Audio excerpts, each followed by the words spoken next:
clouds are hanging a bit low today. You can see over there, quite picturesque, but yeah, we've had a bit of... Yesterday was okay, it was quite nice. It's Monday, and yeah, a bit of rain, a bit of moisture, not really rain, but it's been changeable lately. You get a nice day, then you get a cloudy day. I got an email finally from Jetstar, clarification about travel. Sort of reinforces my worst fears that I won't be heading back to Vietnam anytime soon. They offered me I could get a credit on my cancellation on my ticket in August and get a credit for it. So it looks as though they're not expecting to have international travel for some time, although I did look it up and found out that there's a couple of airlines going back to London. You can actually get flights to London via the Persian Gulf. I don't know if it was Doha, it might have been Doha, I think Qatar Airlines, and also Emirates had flights via the Persian Gulf. So that was interesting, but there are not many flights, but I was surprised there was any flights. But then again, you may not be able to go back to go to a place like the UK unless you've got citizenship there.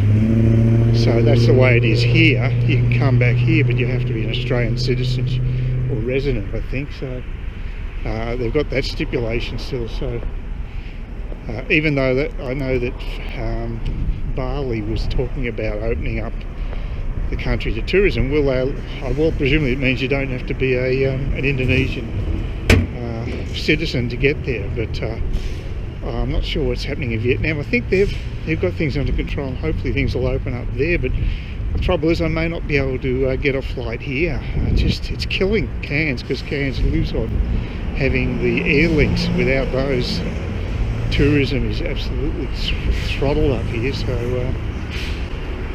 yeah, it's a worry. I think they should try some way of getting them up and running again. I just don't know why they're dragging their feet so badly on this. I mean, we seem to be doing okay. The other side of this too is because we've been so good at containing corona here, if there's a second wave, then it could hit us much harder because we haven't built up herd immunity, and that could be a real problem. Hopefully it won't happen, but that's what happened with the Spanish flu back at the turn of the 20th century. It was the second and third waves that were the more deadly. Obviously, the Spanish flu had mutated, and that's the nature of these infections. So hopefully it won't be like that. But I'm just saying that we could go through all this pain for really zero gain in effect, because we could make us more vulnerable if it happens again. It's all unknown, but I just think we've just got to get people back into work and get things moving again and start living again. This is insane. I know that people are getting more and more edgy about it. People in the US are flocking to beaches and parks and things, and they've pretty well had a gutful of being locked up. And I think it's something general. There's people in Spain are really having a hard time with it. All their crazy regulations. There's so many regulations, people don't even know where they stand, because it depends which part of the country you're in. Even each part of the city you're in, I think it can even be that bad. And you've got conflicting stories between state, local and fed and national sort of regulations, that sort of thing occurring. So it just makes it that much harder for people. It's a little simpler here. It seems like most of the states are in line, except Daniel Andrews wasn't down in Victoria, down the deep south, but he seems to have relented. Seems like the teachers union were running the show, and they just basically wanted us to close down schools. Convenient for teachers who don't like having to front a classroom, but not good for education. But that seems to have passed. Other consequence of all this is that I looked up Hollywood to find out how many TV shows and movies have been cancelled and suspended. There's been quite a few, actually. Not so many that I watch, because I like stuff that's from cable TV mainly. That's what the greatest source of entertainment I have. But I'm just thinking it's a double whammy there too. Like, you can't go out for entertainment, but we won't be getting it sent to our homes, not original stuff. If you've got a library of old movies and TV shows, I suppose you can just watch them. But yes, my guilty pleasure is some of those reality shows. I like the mining ones. I mean, it's funny because I have absolutely no idea how to become, say, a gold miner or opal miner or whatever, but they've got a few of these TV shows, I think from Discovery Channel, and I find them quite compelling because it's generally about the people, about these people struggling to get rich or just survive in most cases, and they're dealing, half the time they're dealing with authorities, or they're dealing with their equipment breaking down, plus the fact that they've got to find the precious resource, and that's the treasure hunt aspect of it. So I find it quite interesting, and it's not real reality because they're always surrounded by a camera crew and what have you. So, but I find it interesting. It's sort of something I'd never do, and I certainly know nothing about heavy earth moving equipment. I've got no idea. So there's sort of a fascination there, just watching another part of life. And I think they rate pretty well too, actually. So they're still going, but again, even they might be in a bit of strife, although I think they're less likely to be affected by corona because they deal with smaller camera crews, and it's usually only a couple of people working on the mines and what have you, so you could probably get around that. It probably hasn't been affected as much as some things. Some shows in Hollywood, some dramas and what have you, are still going on. Depends, I guess, how big they are, how many locations they're using, if they have to have big scenes with lots of extras and what have you.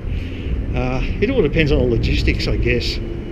So something, but I'm just saying, it makes it even harder for people when you've got to supposedly isolating, although I don't think there's that much of that happening now, but alternate forms of entertainment are thin on the ground now, apart from what you get at home, basically. So it's a bit tough, but I do have I have a bit of a library of movies and what have you, thank God. So, and I like some of the old libraries. I watched Being John Malkovich the other day. It's a film I hadn't seen for years, and wow, it's really quirky. It's very interesting. It's just totally different to what you'd expect from a lot of movies. A lot different to what you'd expect today too. But it's nice watching it on the big screen. I was hoping to go a different way over there, but you can see there's a lot of roadworks there. You can't even use the footpath. So I'm going to check out the centre of town, just see how lively or dead it is. I presume it's the latter. But, although there are people out and about, as you can see. But I'm mainly going here just to check out, just to get a couple of supplies at the supermarket, and also see if PJ's is open. I won't be surprised if the doors are shut, given that, well, I can't go there anyway. You've got to have food, but if it's open I can ask them what the rules are, because I just find that's crazy if you can't even have a beer unless you've got to eat. That seems insane to me. But if there's someone there, if the doors are open, I can ask them at least, get a clarification of the situation. Oh boy, I just got cabin fever. I was just happy to be out. Yeah, been a few days, a whole weekend indoors, and should have got out yesterday. It was quite a nice day. Just lazy, so I've got to force myself out. I'm heading up towards the Esplanade, just to where the library is. Again, I don't think the library's open. I think that might be shut. I did put a booking in for a DVD, but I haven't heard anything back, no emails or anything, so I'm not sure what the story is there. The other thing about this is that you may not know it, but that is actually a bat colony cluster just there, and you can smell the bat crap. It's very fruity, but yeah, they're a real menace, and they've finally got federal government okay to remove the bats from the area, because a lot of residents haven't been happy including myself, I might add, with them being in this spot. They're going to be moved to some swamp, so that sounds a lot better. Actually, I haven't been up here since it's been finished. This is the new, I think it's the Crystal Brook building, hotel. Not a great time to open, one would think. Very unlucky that they opened just shortly before Corona came around, so that would not be good for their bottom line. But yeah, it's a very big development. They would have trained a lot of people to start, and presumably they've had to basically lay them off. It'll be a ghost town now. So yeah, it's the first time I've actually checked it out. I should actually come down here more often. Even though I live here, I hardly ever come down this part of town. Yeah, it's a big development here. 163 Abbott Street. And it looks bloody dead. Big surprise. Yeah, imagine you pick up a pretty relatively cheap hotel room in the city right now. But there is a restriction, 150 kilometre. People from 150 kilometres around could actually book a place here, but you're not supposed to travel further than that. Although you probably can get a flight, but I don't think there's many of them around. There might be a Qantas flight here or there. And there's the other side of the library. It's quite nice. So I'll just get across the road here and then I'll head towards the Esplanade to see some more deadness. There'll be a lot of businesses suffering around here, all tourist orientated. I think there was some package put in to save the aquarium. That was going to go under, pardon the pun. But fish, chips and beer. Yeah, like I said, this is all built for tourists who can't come here. Very hard work. Massage on the beach. Well, that's beach. Mud flats maybe. I don't know about beach. It might be sort of waxing the lyrical a bit. There's a BWS, I didn't know that. Yeah, no, I haven't been down here for a while. Not since this is open, actually. So I do need to get out and about more. But well, there might be some tourists here, I don't know. Please consider subscribing to my channel if you think there's anything there of use to you or entertainment or whatever. And either do that or give me a thumbs up, or if you're feeling really energetic, do both. That'd be great. But please don't ignore me. That's the worst thing you can do on YouTube, is be ignored.